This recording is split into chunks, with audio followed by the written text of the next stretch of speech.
Assalamualaikum warahmatullahi wabarakatuh. Perkenalkan, nama saya Tiffany Niada Zainur dari kelas 12 MIPA 5. Di video kali ini saya akan membahas tentang teks editorial Pemilu 2024 dengan judul artikel Jadilah Pemilihan Cerdas untuk Masa Depan.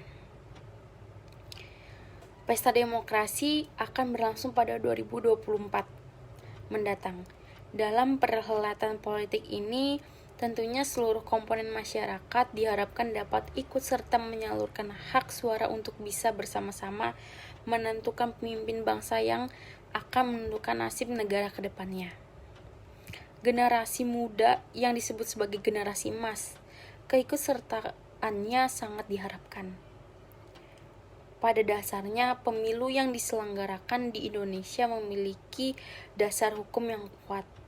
Hal tersebut karena sudah tertuang dalam Undang-Undang Dasar 1945 Pasal 22E Ayat 1 yang menyatakan bahwa pemilu dilaksanakan secara umum berdasarkan pada asas langsung, umum, bebas, rahasia, jujur, dan adil setiap 5 tahun sekali. Hal itu bukan sekedar legal formal semata, tetapi harus diimplementasikan dan diwujudkan karena pemilu dikatakan sebagai perwujudan kedaulatan rakyat sebagai salah satu prinsip demokrasi, yaitu pemerintah yang bersumber dari, oleh, dan untuk rakyat. Lebih dari 200 juta pemilih di dalam negeri dan 1,75 juta diaspora Indonesia di seluruh dunia akan mendatangi tempat pemungutan suara pada 14 Februari 2024 mendatang untuk memilih presiden dan wakil presiden berikutnya.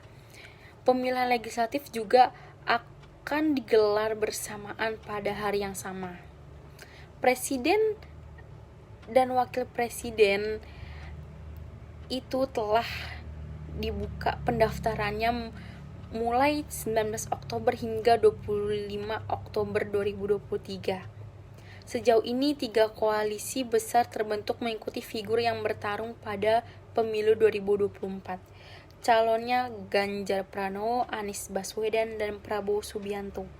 Potensi penyalahgunaan wewenang, terbajaknya sistem demokrasi, hingga ancaman suburnya politik dinasti dinilai pengamat politik akan mewarnai jalannya Pilpres 2024, menyikapi putusan Mahkamah Konstitusi tentang batas usia capres dan cawapres.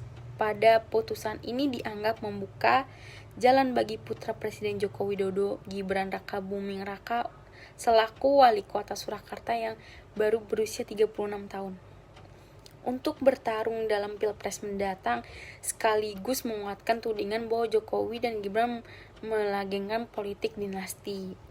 Komisi Pemilihan Umum (KPU) menggelar deklarasi kampanye damai pemilu tahun 2024, dihadiri 3 pasangan capres-cawapres yang bertarung pada Pilpres 2024.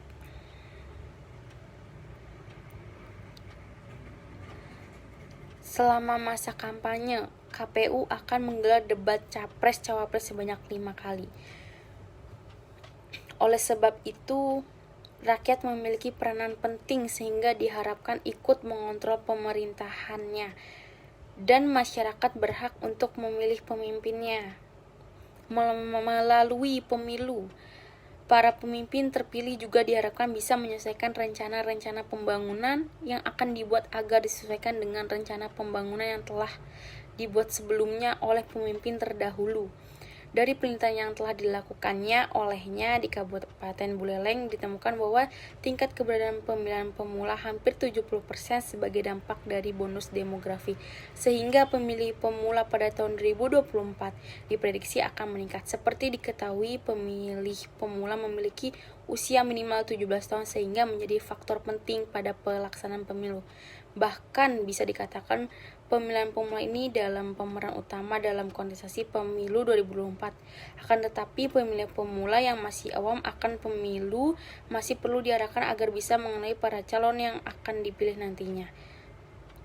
Cara ini dapat dilakukan adalah dengan melakukan pendekatan melalui sosial media yang sangat akrab dengan generasi muda. Sekian dari presentasi saya. Wassalamualaikum warahmatullahi wabarakatuh.